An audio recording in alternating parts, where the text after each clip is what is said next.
mano alla bocca, braccio bloccato, che fanno per farvi stare zitte, non farvi urlare. Andiamo. Ok? Da qui. Lancio la gamba fra le sue gambe e la mia. Lo sposto qua laterale.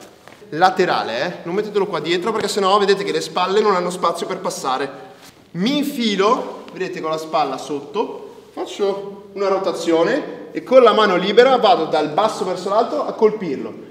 Una bella manata nei genitali che non lo farà pensare a inseguirmi. Mentre lo faccio, tiro via l'altra. Qui la sua forza, dov'è? Lui mi sta tirando indietro questa mano. Lateralmente io riuscirò a sfilarla.